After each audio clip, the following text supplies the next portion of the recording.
You either going to make a decision. It's all about my happiness, which means where's the next party, or it's all about struggling through how am I going to share my resources with others. I'm very offended by that because there are way more important things and things that can make us happy in life than parties. And being a college student doesn't necessarily have to mean you have to be a partier for happiness. People feed starving people, feed starving people. It doesn't matter. It's all relative. And you see, that's the despair that Camus, Sartre, Nietzsche, Bertrand Russell struggled with. And I respect them for that. They were deep-thinking people who grappled with, what's the purpose of my life? Why do I make the ethical decisions I do? Why do I spend my money the way I do? Why do I get the education I do? Why do I get the job that I do? Why do I fill up my day timer the way I do?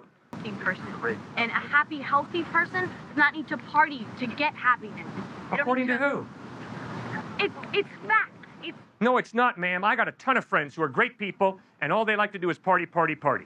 It's about following and how you are standing up here, displaying your beliefs, and convincing others that this is the truth, the ultimate truth.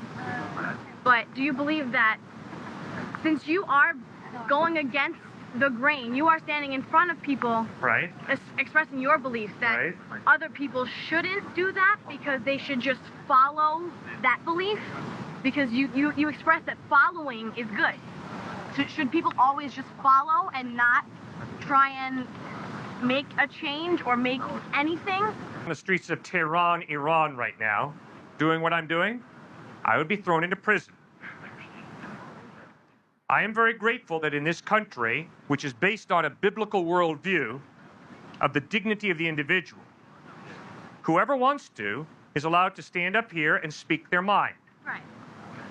When you read the Gospels, you'll notice that Jesus Christ never coerced anybody, never manipulated anybody, never deceived anybody. He spoke the truth in love. And that's exactly what I am trying to do to the best of my ability, to speak the truth in love. If you're being forced to sit here, please tell me. I didn't know that there was a chain from your ankle to the ground. I thought you were here of your own free will. Oh, I think you can. Good.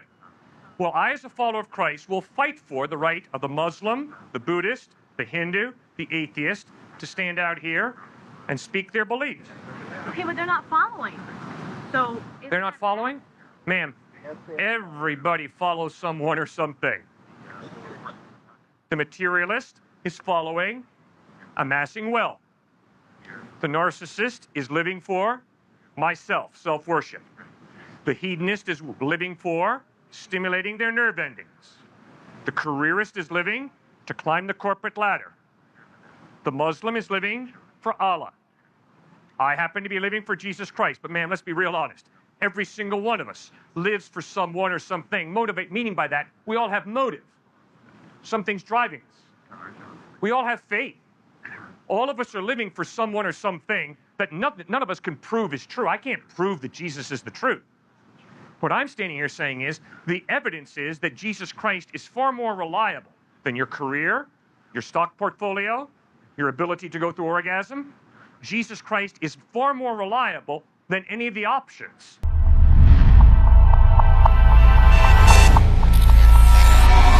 In the dialogue above, the two speakers present the argument that without God, morality collapses into relativism and life ultimately loses objective significance. And I find this argument forceful but logically incomplete. The respondent presses a classic claim. If there is no transcendent moral anchor, then moral choices reduce to personal preference. In that framework, feeding the hungry and indulging in pleasure become equally permissible, neither truly right nor wrong. This line of reasoning effectively exposes the emotional and existential weight many people feel when confronted with moral relativism. However, the argument moves too quickly from no God to no objective moral truth. That inference is widely debated in moral philosophy. Some non-theistic frameworks, such as moral realism grounded in human flourishing, rational consistency, or shared vulnerability, attempt to preserve objective moral norms without appealing to God. Whether they succeed is a serious question, but they cannot be dismissed by assertion alone. The respondent is strongest when he describes the lived experience of relativism. When nothing ultimately matters, motivation can erode into despair. But existential struggle does not by itself prove a worldview false. It shows psychological cost, not logical contradiction. A stronger version of the argument would demonstrate why moral obligation itself, its binding oughtness, cannot be adequately grounded without a transcendent source, rather than relying mainly on the emotional consequences of its absence.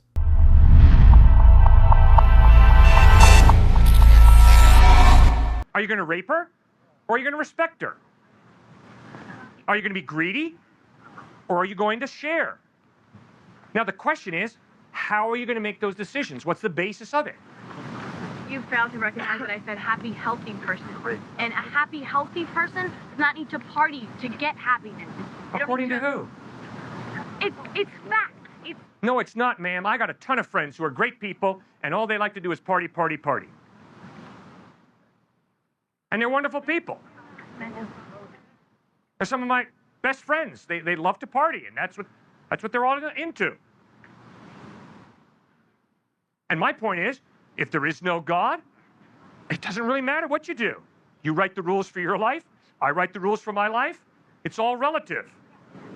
See, that's the despair of atheism. But the majority of my atheist friends don't want to face it. Instead, they love to say, oh, no, life.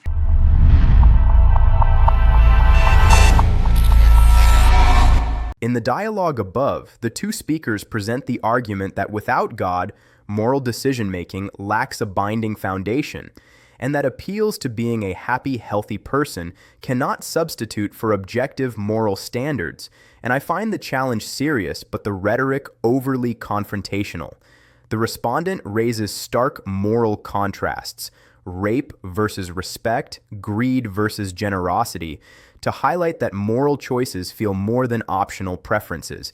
These examples succeed in showing that most people intuitively believe some actions are genuinely wrong, not merely unpopular. The question, what is the basis, is therefore legitimate. Intuition alone does not explain obligation. Yet the respondent weakens his case by conflating moral relativism with atheism as such. Many non-theists do not claim anything goes, nor do they ground morality in partying or pleasure. The questioner's insistence on happy, healthy person gestures toward a moral framework centered on well-being and harm reduction. Whether that framework ultimately justifies absolute prohibitions is debatable, but dismissing it as mere denial avoids engaging its strongest form. The argument would gain precision by separating two claims. First, that humans universally experience moral demands as binding. Second, that explaining this binding force is difficult without a transcendent moral source. By focusing on explanation rather than accusation, the discussion could press the philosophical issue without portraying dissenters as evasive or unserious.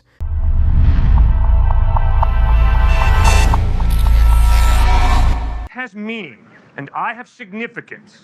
No, if there is no God, you're an accidental collection of atoms. And if you want to be Hitler II, that's your choice. If you want to be Mother Teresa II, that's your choice. It's all relative. And if you think about that long enough, deeply enough, you'll realize life is a stupid, absurd trick. I'm standing here saying, no.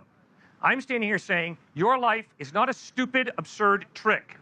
I'm standing here saying, your life is an incredibly precious gift from God, given by God to you for a purpose, to love and worship God, and to love and serve each other. That's why you better get the best education you can at the University of Arizona. Why? So you can have a house in the mountains and on the seashore?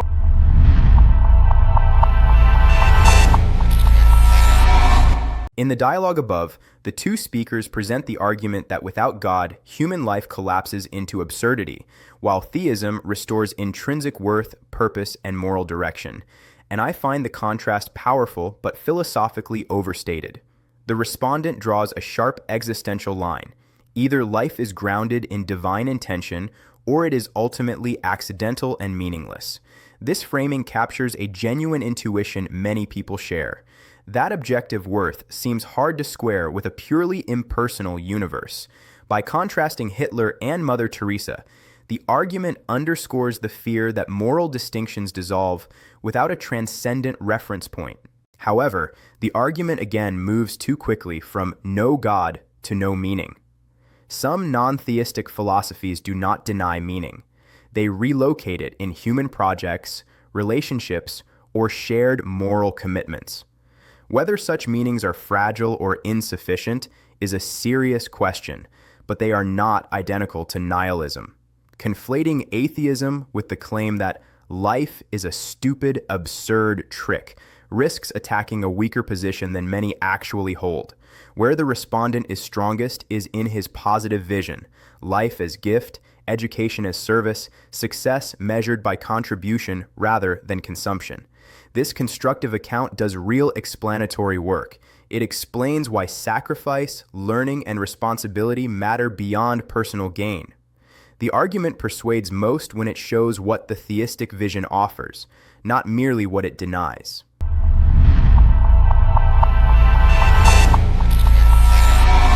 And how you are standing up here, displaying your beliefs and convincing others that this is the truth, the ultimate truth. But do you believe that since you are going against the grain, you are standing in front of people, Right. expressing your beliefs that Right. other people shouldn't do that because they should just follow that belief? Because you express that following is good. Should people always just follow and not try and make a change or make anything? Stand up? Okay, great question. If I was standing on the streets of Tehran, Iran right now, doing what I'm doing, I would be thrown into prison. I am very grateful that in this country, which is based on a biblical worldview of the dignity of the individual, whoever wants to is allowed to stand up here and speak their mind. Right. When you read the Gospels, you'll notice that Jesus Christ never coerced anybody, never manipulated anybody, never deceived anybody. He spoke the truth in love. And that's exactly what I am trying to do to the best of my ability.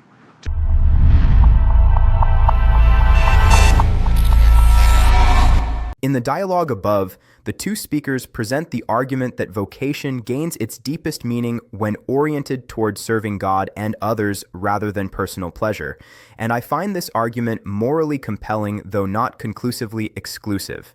The respondent articulates a broad and inclusive vision of purpose. Meaning is not confined to religious roles, but is available in every profession and social position. This is a strong point. It avoids elitism and affirms ordinary work as morally significant when directed toward service. By invoking public figures with opposing politics yet shared faith, the argument also illustrates how a common moral orientation can transcend ideological division. Still, the claim that such purpose ultimately depends on faith in Christ remains asserted rather than demonstrated. Many people find dignity and service-oriented meaning in their work without grounding it in theology. The philosophical question is not whether service is good, but whether its goodness requires divine reference to be real, binding, and enduring. The argument functions best as an invitation rather than a proof. It offers a coherent narrative in which work, service, and humility fit together under a unified purpose. Its persuasive power lies more in moral imagination than in logical necessity.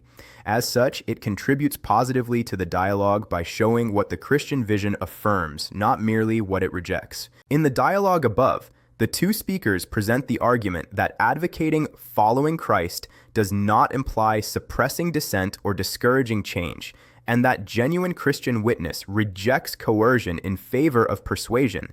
And I find this argument substantially sound, but historically and conceptually in need of clarification. The questioner raises a legitimate concern. If following is praised as a virtue, does that undercut independent thought or social reform? The respondent answers by distinguishing coercion from persuasion. By appealing to freedom of speech and the example of Jesus' non-coercive teaching, he argues that Christian commitment, properly understood, invites rather than compels. This distinction is crucial and philosophically important. Belief coerced is not belief at all. However, the historical reference to a biblical worldview as the foundation of free expression is more complex than suggested. Modern freedoms emerged from multiple streams: religious, philosophical, and political. and have also existed in tension with religious authority at times. Acknowledging this complexity would strengthen the argument by preventing it from sounding triumphalist. Still, the core claim stands. If Christianity is true, it must be offered as truth to be considered, not enforced as power to be obeyed. When faith abandons persuasion for coercion, it contradicts its own moral center.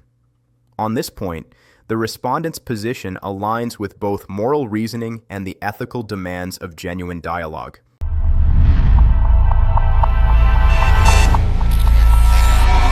The Muslim, the Buddhist, the Hindu, the atheist, to stand out here and speak their beliefs. Okay, but they're not following.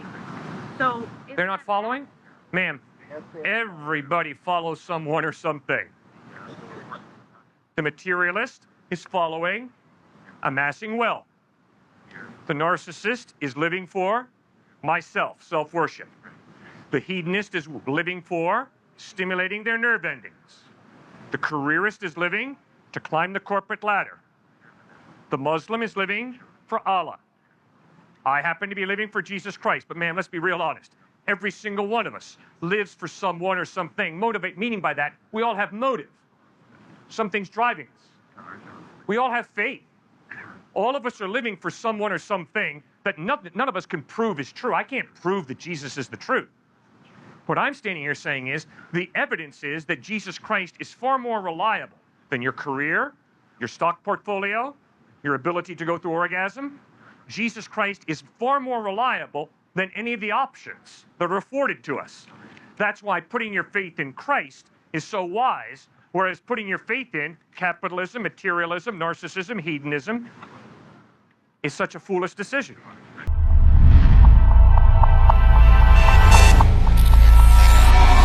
In the dialogue above, the two speakers present the argument that following is unavoidable because every human life is oriented around some ultimate commitment, and that faith is therefore universal rather than uniquely religious. And I find this argument philosophically strong, but rhetorically imprecise. The respondent makes a compelling existential claim: no one lives without ultimate commitments. Whether one pursues wealth, pleasure, career success, or devotion to God, each choice functions as a center of meaning and motivation. In this sense, faith is broadened beyond religion to include trust in any ultimate source of value. This reframing effectively challenges the idea that believers are uniquely biased while others are neutral. However, the argument risks equivocation by using the word faith too broadly. Trusting a career or portfolio is not identical in kind to trusting a transcendent being. The standards of evidence, scope of commitment, and implications differ significantly. Collapsing these distinctions can blur rather than clarify the debate. The claim becomes more persuasive when stated carefully. Not all faiths are the same, but all lives are structured by trust in something not fully provable. The respondent's strongest move is epistemic humility, openly admitting that Jesus cannot be proved in a mathematical sense, while still arguing that the evidence makes him more reliable than rival objects of trust. This shifts the discussion from impossible certainty to comparative reasonableness, a standard we routinely use in real life. The argument would gain even more force if it clearly articulated what reliability means here: moral trustworthiness, existential durability, explanatory depth, or historical grounding. In the dialogue above, the two speakers present the argument that Christian faith should be adopted not through personal authority, but through independent examination of historical evidence, while also probing whether not following anything is a coherent position. And I find this approach intellectually responsible, but conceptually strained. The respondent's insistence on not being followed personally is a significant strength. By directing listeners to primary historical sources rather than charisma or institutional authority, he aligns faith with inquiry rather than submission to personality. This posture respects intellectual agency and undercuts the charge of manipulation.